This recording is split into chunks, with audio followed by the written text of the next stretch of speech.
नमस्कार, मैं हूं अर्जिता मिश्रा और स्वागत है आपका इंडिया पब्लिक खबर में।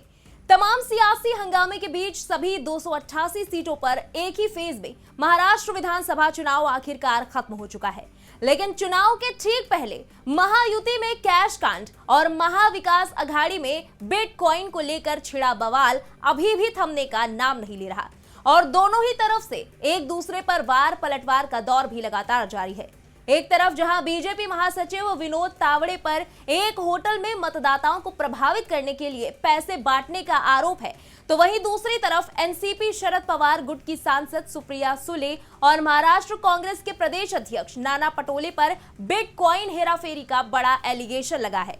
हालांकि सवाल उठ रहे हैं कि आखिर बीते कल से शुरू इस विवाद के पीछे असली मकसद क्या है, आखिर क्यों ये मुद्दा इतना बड़ा बनता जा रहा है और इसको लेकर सियासी गलियारों में क्या कुछ चर्चाएं हो रही हैं, चलिए जानते हैं।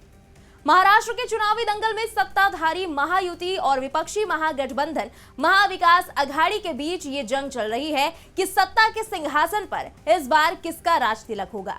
जनता महाराष्ट्र में किसे जनादेश देकर अपना रहनुमा बनाएगी, इसके लिए घरों से बाहर आकर जनता ने जमकर अपने मताधिकार का इस्तेमाल किया। लेकिन इसके ठीक एक दिन पहले से छिड़े दो मुद्दों ने राज्य में चुनावी माहौल को गरमा दिया।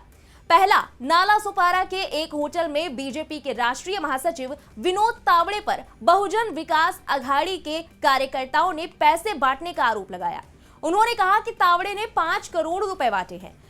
चुनाव आयोग से इसकी शिकायत की गई। विनोद तावड़े के पास से 9 लाख रुपए भी बरामद हुए और उन पर एफआईआर भी दर्ज की गई। विनोद तावड़े के इस कथित कैश कांड के कुछ ही घंटों बाद महाराष्ट्र में बिटकॉइन विवाद ने भी जन्म ले लिया। बीजेपी ने एनसीपी शरद पवार गुट की सांसद सुप्रिया सुले और कांग्रेस के प्रदेश अध्यक्ष नाना पटोले पर बिटकॉइन घोटाला करने के आरोप लगाए। इस मामले में पुणे के एक पूर्व पुलिस अधिकारी ने भी दोनों नेताओं के विदेशी करेंसी का इस्तेमाल करने के लिए 2018 में बिटकॉइन का इस्तेमाल करने की बात कही। उन्होंने ये भी कहा कि उसका पैसा अब चुनाव में लगाया जा रहा है। वहीं दोनों ही मुद्दों पर बयानबाजी का दौर लगातार जारी है। चलिए एक एक करके दोनों मामलों के बारे में विस्तार से जानते हैं और फिर जानते हैं सिलसिलेवार तरीके से कि इस पे किसके क्या रिएक्शंस आए। सबसे पहले बात करते हैं कथित कैश कांड की। असल में बहुजन विकास अघाड़ी के नेता हितेंद्र ठाकुर ने महाराष्ट्र विधानसभा चुनाव के ठीक एक दिन पहले आरोप लगाया कि बीजेपी महासचिव विनोद तावड़े ने पालघर जिले के एक निर्वाचन क्षेत्र में मतदाताओं को पैसे बांटे हैं। हालांकि बीजेपी ने आरोपों को खारिज करते हुए कहा कि ठाकुर का दावा प्रचार का सिर्फ हथकंडा है। हालांकि पुलिस ने पालघर के होटल में वोटरों को कथित तौर पर कैश बांटने के मामले में तावड़े, बीजेपी उम्मीदवार राजन नाइक और अन्य के खिलाफ मंगलवार को 2 एफआईआर भी दर्ज की थी। मीडिया रिपोर्ट्स के मुताबिक बीजेपी और बहुजन विकास अघाड़ी के पदाधिकारियों के खिलाफ एक प्रेस कॉन्फ्रेंस को संबोधित करने की कोशिश के लिए एक अलग एफआईआर दर्ज की गई। विधानसभा चुनाव के लिए लागू चुनाव आचार संहिता के कथित उल्लंघन के लिए पालघर जिले के तुलिंज पुलिस थाने में 3 केस दर्ज किए गए। लेकिन इन तमाम आरोपों से इनकार करते हुए विनोद तावड़े ने कहा कि वो केवल पार्टी के कार्यकर्ताओं को चुनावी प्रक्रियाओं पर मार्गदर्शन दे रहे थे। तावड़े ने कहा कि विवांता होटल जो कि पालघर के विरार में है वो ठाकुरों का है। मैं मूर्ख नहीं हूं कि उनके होटल में जाऊं और वहां पैसे बांटूं। तावड़े ने आगे कहा कि मैं पार्टी कार्यकर्ताओं से अनौपचारिक बातचीत कर रहा था, मैं प्रचार नहीं कर रहा था। उन्होंने कहा कि वो केवल पार्टी कार्यकर्ताओं से मतदान प्रक्रियाओं के बारे में चर्चा करने के लिए पहुंचे थे।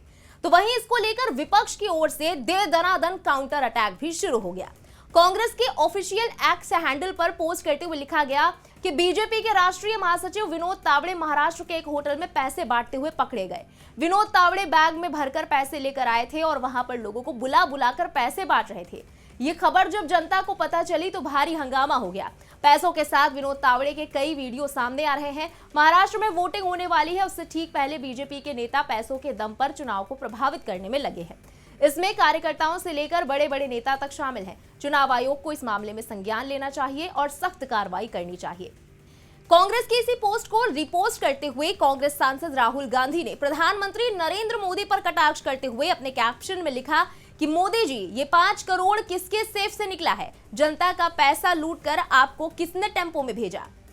लेकिन इस हंगामे में ट्विस्ट तब आया जब महाविकास अघाड़ी के बेहद अहम सहयोगी एनसीपी एससीपी गुट की सुप्रिया सुले और कांग्रेस के नाना पटोले पर बिटकॉइन घोटाले का बड़ा आरोप बीजेपी की ओर से दाग दिया गया, जिस पर पहले सुप्रिया सुले के भाई और शरद पवार से राहें अलग करके अपने गुट वाली एनसीपी के साथ एनडीए में शामिल हुए अजित पवार ने भी बातों बातों में मुहर लगा दी।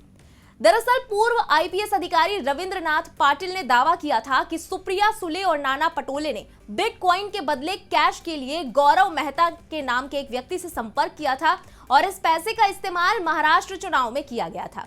इसी मुद्दे पर बीजेपी सांसद सुधांशु त्रिवेदी ने प्रेस कॉन्फ्रेंस की और वोटिंग से ठीक पहले महाविकास अघाड़ी पर गंभीर आरोप लगाते हुए कांग्रेस से सवाल किया कि क्या वो बिटकॉइन के किसी ट्रांजैक्शन में शामिल है। इसके अलावा बीजेपी नेता ने सुप्रिया सुले और नाना पटोले पर भी गंभीर आरोप लगाए। सुधांशु त्रिवेदी ने कहा कि बहुत गंभीर और चिंताजनक तथ्य सामने आए हैं जो एमबीए के भ्रष्टाचार को धीरे धीरे उजागर कर रहे हैं।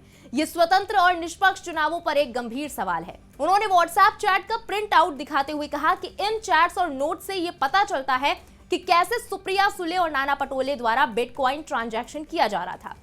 बीजेपी की तरफ से दावा किया गया कि नाना पटोले, सुप्रिया सुले, पुलिस कमिश्नर अमिताभ गुप्ता और डीलर अमिताभ के बीच वॉइस नोट्स का आदान प्रदान हुआ है। सुधांशु त्रिवेदी ने 5 सवाल उठाते हुए कहा था, क्या वो ऐसे बिटकॉइन ट्रांजैक्शन में शामिल है? क्या आपने कभी डीलर गौरव मेहता और अमिताभ गुप्ता से संपर्क किया है? क्या ये चैट आपकी है या नहीं? आपको बताना होगा कि ये आपकी आवाज है या नहीं, और क्या ये नोट किसी बड़े व्यक्ति के बारे में बात करते हैं? यही नहीं, सुप्रिया सुले और नाना पटोले पर लगे आरोपों पर महाराष्ट्र के डिप्टी सीएम और सुप्रिया सुले के भाई अजित पवार ने कहा कि उनका जो ऑडियो क्लिप दिखा रहे हैं, मैं सिर्फ इतना जानता हूं कि मैंने उन दोनों के साथ काम किया है। उनमें से एक मेरी बहन है और दूसरे के साथ मैंने बहुत काम किया। ऑडियो क्लिप में उन्हीं की आवाज है, मैं उनके लहजे से बता सकता हूं। जांच हो जाएगी, जांच के बाद चीजें स्पष्ट हो जाएंगी। हालांकि अपने और नाना पटोले पर लगे आरोपों पर एनसीपी एससीपी सांसद सुप्रिया सुले ने कहा कि मीडिया ने मुझे ये सारी वॉइस रिकॉर्डिंग भेजी। सबसे पहले मैंने पुणे के कमिश्नर को फोन किया और बताया कि कुछ फर्जी वीडियो चल रहे हैं और मैं साइबर क्राइम में शिकायत करना चाहती हूँ। मैंने तुरंत साइबर क्राइम में शिकायत की कि सारे वॉइस नोट्स और मैसेज झूठ और फर्जी हैं, इसलिए मैंने साइबर क्राइम को नोटिस भेजा। सुप्रिया सुले ने आगे कहा कि आज सुबह मैंने सुधांशु त्रिवेदी को आपराधिक मानहानि का नोटिस भेजा। मैं सुधांशु त्रिवेदी को कभी भी जिस शहर में चाहें, जिस चैनल पर चाहें, जिस समय चाहें, जहां भी वो मुझे बुलाएं, मैं आऊंगी और उन्हें जवाब दूंगी। मैं जवाब दूंगी नहीं, झूठ, सारे आरोप झूठे हैं। वहीं अजित पवार को लेकर सुप्रिया सुले ने कहा कि अजित पवार तो कुछ भी बोल सकते हैं।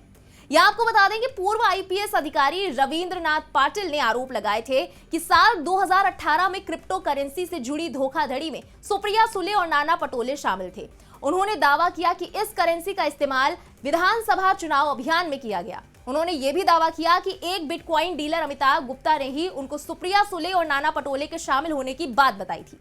दोनों 150 करोड़ के बिटकॉइन पहले ही बेच चुके हैं। अभी भी उनके पास कई 100 करोड़ की करेंसी बची है। वहीं बिटकॉइन विवाद के तूल पकड़ने के बाद अब खबर है कि इस मामले में ईडी की टीम रायपुर में गौरव मेहता के घर पहुंची। 2018 के क्रिप्टो करेंसी मामले में ईडी की टीम ऑडिट कंपनी के कर्मचारी गौरव मेहता के छत्तीसगढ़ के रायपुर स्थित घर पर तलाशी भी की। गौर करने वाली बात यह है कि गौरव मेहता का नाम पूर्व आईपीएस अधिकारी रविंद्रनाथ पाटिल के खुलासे के बाद सामने आया। पाटिल ने 2018 के इस घोटाले में मुख्य गवाह के तौर पर कथित तौर से मेहता का भी नाम लिया था। खबरों के मुताबिक गौरव मेहता उस कंसल्टेंसी के लिए काम कर रहे थे जो 6600 करोड़ रुपए के क्रिप्टो करेंसी घोटाले में पुणे पुलिस की मदद कर रही थी। बहरहाल महाराष्ट्र चुनाव के लिए वोटिंग अब पूरी हो चुकी है, लेकिन बिटकॉइन कांड पर पवार फैमिली के भाई बहन अजित पवार और सुप्रिया सुले में जुबानी जंग शुरू हो चुकी है। हालांकि सुप्रिया सुले और नाना पटोले इन आरोपों से साफ इनकार कर रहे हैं, पर महाराष्ट्र के डिप्टी सीएम और सुप्रिया सुले के भाई अजित पवार ने ऐसी बात कह दी है जिससे सुप्रिया सुले की मुश्किलें और भी बढ़ सकती हैं।